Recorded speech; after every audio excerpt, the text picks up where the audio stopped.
This is the Tudor Black Bay Chronograph, and this particular example is in stainless steel and gold. It's a beautiful watch with some amazing features and also really nice aesthetic design. Tudor was actually established in 1926 by Hans Wilsdorf. And as you may know, Hans Wilsdorf is the same guy that established or founded Rolex. And that's important because that DNA, that idea of craftsmanship and production methods that Hans Wilsdorf had in Rolex, they translated over to Tudor. And that's what we experience here in modern day Tudor. He wanted to create a precise Swiss watch with a lot of the features that Rolex had, but it was a little bit more accessible in terms of luxury. And I think he absolutely accomplished that here. A lot of their notable watches came from the earlier periods around the 50s. In 1952, you've got the Oyster Prince. In 1954, you've got the professional Oyster Prince Submariner. 1967, you've got the Ranger, which was the Tudor Ranger. 1970, you've got the Tudor Oyster Date Chronograph, which was pretty innovative for its period of time. And then, of course, all the way up until 2010, now you've got this modern classic that we know as the Tudor Heritage Chronograph. The Tudor Black Bay Chronograph is a well-balanced look. At the end of the day, you want a lot of cool features in your watch, and that's exactly what you have here. This all started back in 2017 when this Black Bay Chronograph was released. And with that release, you had, a watch with a nice profile that comes in at about 41 millimeters.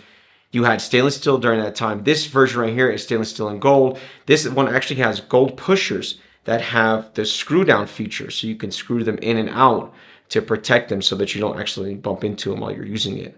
You've also got a gold crown on this with a really nice little insignia here. It looks like a little flower. And that's just, it makes it nice overall. And I think it gives it some design elements that are small details, but for me, that's kind of important. 2019 is when they released this version with the stainless steel and gold. So it wasn't one that's been around for a long time. Of course, this watch has an automatic movement. In this case, it's the Calibre MT5813, if I'm not mistaken, which is COSC certified. This one in particular has those black subdials, like I said earlier. I think they look great. I love the little gold details they have. It has the chronograph feature, which obviously is operated by pulling out the top. You just unscrew the top pusher, you push it in, and you're able to stop it. And you can restart it by pushing that again, of course. The top pusher is at the 2 o'clock mark, and the other pusher is at the 4 o'clock mark. So if I wanted to reset it, I just push that in and it resets it. Now it's reset, and then I could just press again at the 2 o'clock and then it'll restart it. So that's how you're going to use that chronograph feature. It's pretty simple to use. And at 41 millimeters, I think it's basically perfect for most hands about my size, which I'm not really big. I don't have really big wrists or hands, but I don't think it looks too big on me. The dial on this watch is honestly probably one of the best ones out there. I hate to say that because there's so many beautiful watches and I don't want to take any other watch and bring it down, but it just looks great. I love the way that this dial looks. The way that they did the markings for the hours, the small accents that they did that look really, really crisp and really well contrasted against the champagne dial, which to me looks like a gold dial.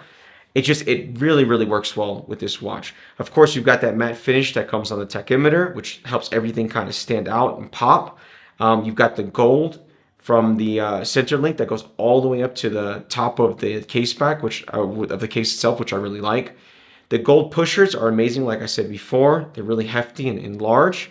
You've got that gold crown, which is huge. It's not small at all. And it's got that nice adornment on it, that nice detail that when you see it, you just look at it and say, okay, that's something special. And you could feel it also with your finger. The lume on here is good. You've got lume on all of the hour markers. You've also got lume on the hour hand and the minute hand. The minute hand is thin and long, and it has lume across the entire thing.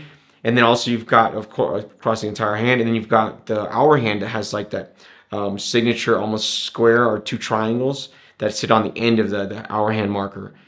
At the 6 o'clock is where you're going to have the date. And of course, it's super easy to read because of the contrasting black and white contrasted with the champagne or gold dial. So overall, I think that the dial is probably one of the best out there, and certainly, in my opinion, one of the best that Tudor has to offer.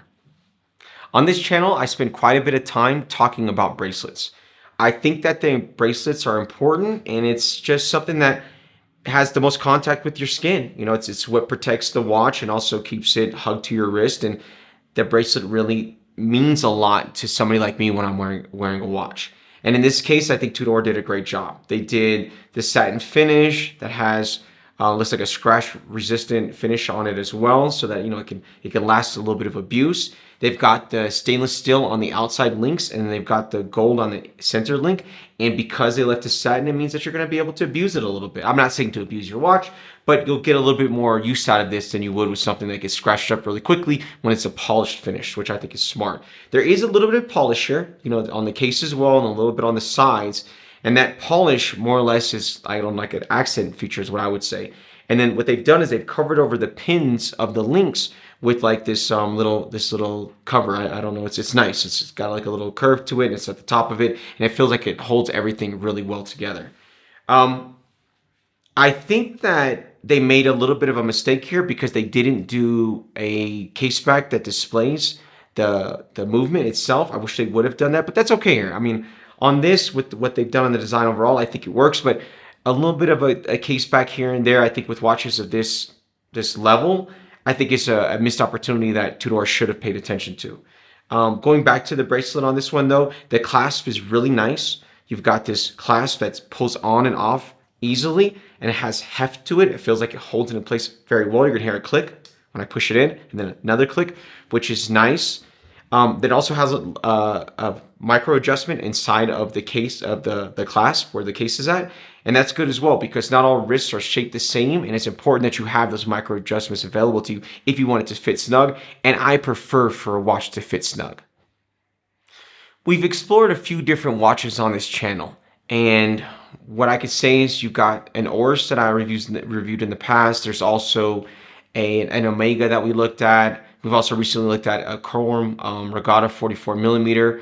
And each one of them has their own space in the watch collecting world and the watch enthusiast world. This one, I would say, is about mid-range. You know, you might have owned something like an Ors in the past, or you stepped up to a few different types of watches, maybe even an Omega. This would sit somewhere in that range. You know, you'll work your way up to a Quorum or something that's a little more expensive if it's pure gold or something along those lines. But this watch in particular, I think fits its category well, and I think it fits what it is for a regular use type watch, and one that's going to have a casual feel as well as, you know, even a classic feel on the wrist. I think that this one really does that. And this watch isn't just about the engineering prowess and the craftsmanship that Tudor has from Rolex, which is, just being honest here, of Hans Wilsdorf, but it also has style and artistic elements to it that I think Tudor has really opened up over the years. Like I said, this hybrid approach of putting the tachymeter with the chronograph and those dive features, I think is great. And I think that's what brings this watch together. This dial, the detail of it, and that beauty of it, and I like the combinations of colors they use, especially with the two black. I think it gives something special to this watch, and it's the reason why I really enjoy wearing this watch, and I think it should be added to a lot of other collectors' collections. So I want to thank you for spending the time with me today to learn about this watch, to learn about the Tudor history and heritage, also learn a little bit more about the other watches that were released by Tudor over the years. If you can, please like, subscribe, and share. That's important. Go to my other videos. Check out what we did for Quorum. Check out what we did for Omega. Look at some of the whiskeys that we've also reviewed and some of the wines. Comment and share. I really appreciate it, and I hope to see you here again soon. Cheers.